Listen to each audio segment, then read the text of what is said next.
Bueno, muchas gracias, señor presidente. Voy a hacer un esfuerzo por ser muy breve, pero ustedes saben que yo tengo muchas reservas con todo esto de lo que se está hablando. Entonces, quiero recordar un poco, además, porque el presidente mencionó que nosotros no habíamos aprobado la famosa ley de Sidre. Entonces, primero digo esto, nosotros no nos oponemos al desarrollo de la altillanura, ni en ninguna zona de Colombia, eso con nosotros no está en discusión, lo que está en discusión es cómo se hace, si se puede, no se puede, qué impactos tiene, positivos, negativos, etcétera, que esa ya es la otra discusión. Ahora, ¿por qué nos opusimos a la ley de Sidre? Yo lo voy simplemente a enumerar, porque ya el que quiera ver la intervención de fondo, pues las hicimos en su momento. Entonces, no nos opusimos porque tuviera la idea ya detrás de producir en el agro. Yo soy un entusiasta de que el agro tiene que producir, ustedes lo saben muy bien. Entonces, ahí no teníamos desacuerdo. Tampoco teníamos desacuerdo porque fuera un proyecto muy pensado para la altillanura, aun cuando no exclusivamente, porque ya dije que nosotros creemos que la altillanura debe desarrollarse. Tampoco porque fuera un proyecto muy diseñado para empresarios. Pues tampoco me he opuesto nunca a que haya economía empresarial, yo siempre he defendido un modelo agrario de tipo dual, campesinos indígenas por un lado y empresarios y obreros agrícolas por el otro, o sea, que no era allí. Pero sí nos opusimos por otras par de razones que quiero precisar, ¿no? Primero porque ese discurso de las sidres, de la super gran producción, de la no sé qué, es, quieranlo o no, un discurso anticampesino y antipequeño y mediano productor, y yo no creo en eso. Si ustedes van a Brasil, buena parte del éxito de la agricultura brasileña es la pequeña y la mediana producción empresarial y campesina, y en Colombia, si algo ha funcionado en este país es la economía campesina. El caso del café, pues es evidente que sin la economía campesina otra sería la historia del café, o en el caso de la panela, o en el caso de las hortalizas, de las frutas, etcétera. O sea, el mundo ha demostrado, no sé, en Siria casi que el 100% de la agricultura es campesina. El mundo ha demostrado en el sudeste asiático, eso está, o sea, Tailandia, Vietnam son grandes productores de arroz en el mundo, es con economía campesina. Entonces, cualquier discurso anticampesino es un discurso que más que apoyarse en la realidad se apoya en un sesgo ideológico. Entonces yo decido que no sirven, entonces, ¿sí? Y en intereses, porque claro, quitarles las tierras a los campesinos o no darles, pues eso seguro que le gusta a alguien, que es el que se queda con esas tierras. Entonces esa fue nuestra primera. Lo segundo es porque las sidres, todos sabemos que en la altillanura y en Colombia hay un lío complicadísimo de legalización de tierras rurales. Ahí hay un enredo de la Madonna de 50 años. Y yo creo que lo que hicieron ahí son, llamemos, soluciones chambonas, ocultas, etcétera, etcétera. Yo no creo que eso se deba resolver así.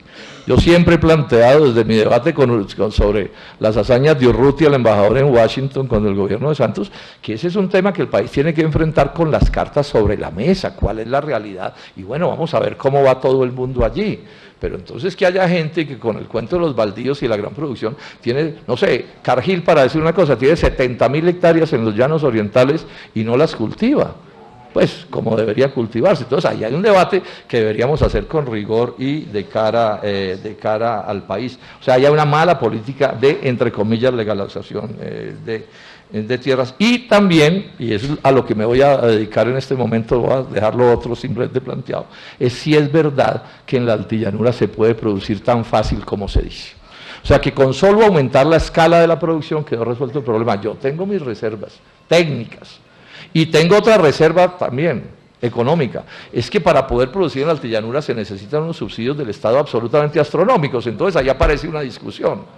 Esa plata del Estado que es escasa, ¿es allá donde hay que ponerla? Ya una discusión. Pero segundo, la altillanura uno casi que puede contabilizarla, cuando no estrictamente desde el Piedemonte llanero hasta Puerto Carreño, y hay casi 800 kilómetros de distancia. Entonces yo soy de los que creo que lo que se haga en esa región tan importante de Colombia debería tener una planificación muy seria de etapas.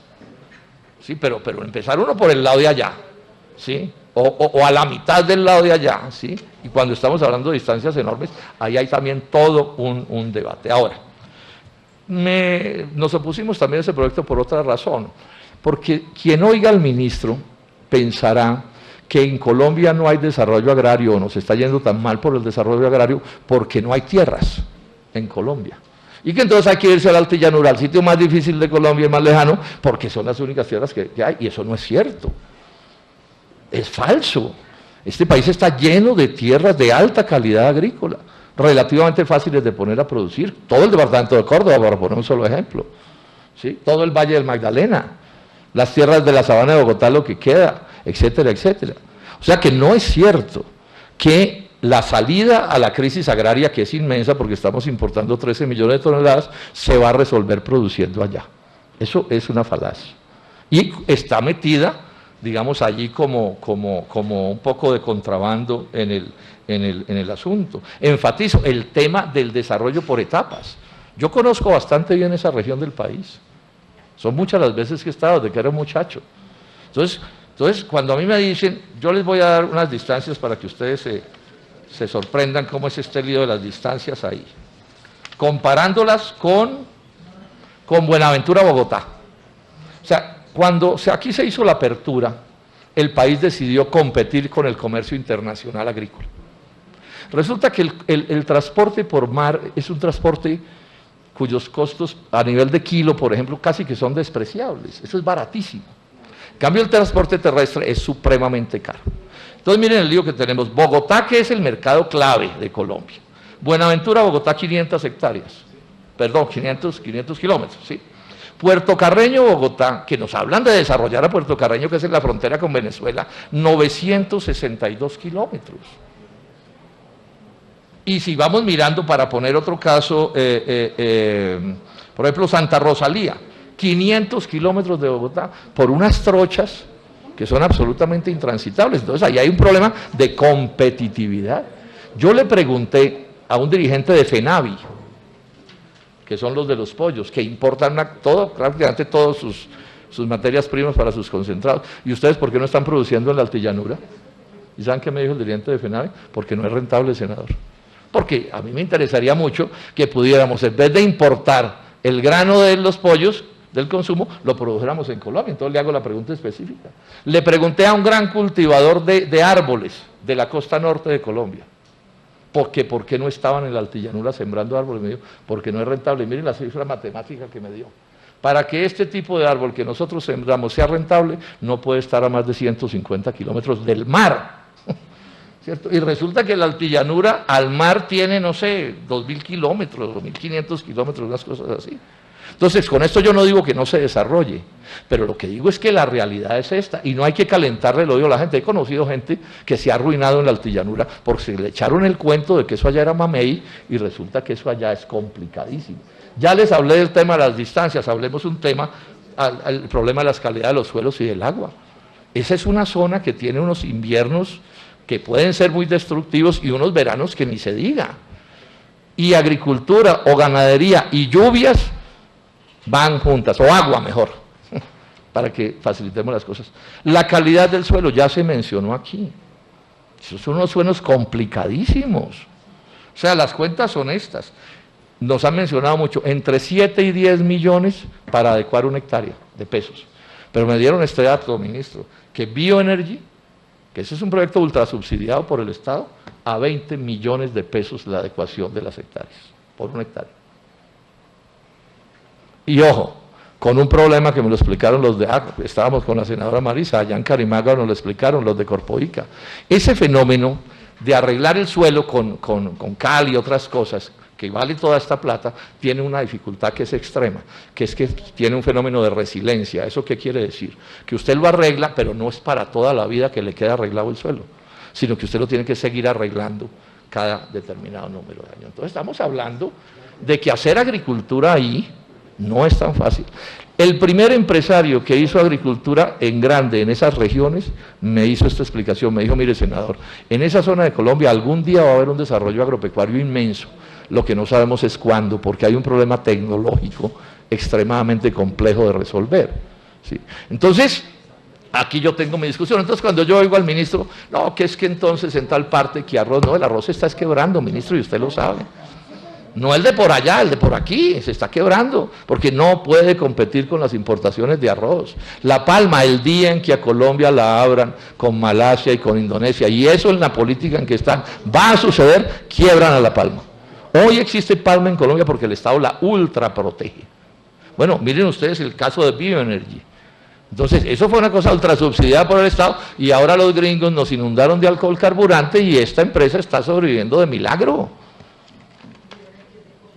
Sí, es de Ecopetrol, por eso, y se monta ultrasubsidiada, carísima. Pero hoy, yo me imagino que el problema de Ecopetrol en su cabeza en este momento es que vamos a seguir manteniendo esto abierto si les está entrando alcohol gringo por todas partes a un costo bastante menor porque es sobresubsidiado en Estados Unidos.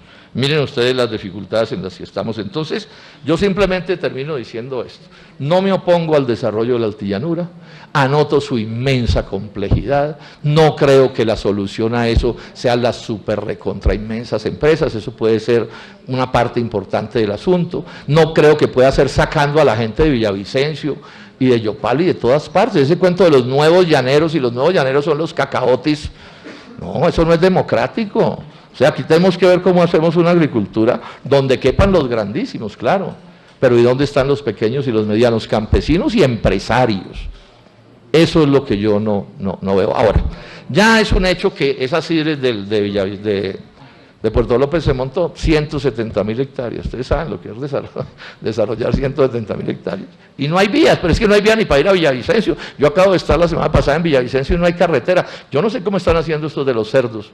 Si es que no están perdiendo hasta la camisa sacando sus cerdos, ¿por dónde, ministro? Hágame el favor, los costos, o sea, deben estar, ojalá yo me equivoque, pero pueden estar perdiendo hasta la camisa. Entre otras cosas, Marisa, yo insistí ahora en Villavicencio, yo creo que tenemos que hacer una campaña para que los llanos tengan una vía alterna buena a la vía esta cortica. Porque esa vía fácilmente nos va a seguir molestando el resto de día. Entonces necesitamos una vía alterna, pero de verdad, así sea muy larga, pero que por lo menos tenga pavimento. ¿Sí? Es que ese es el tipo de cosas.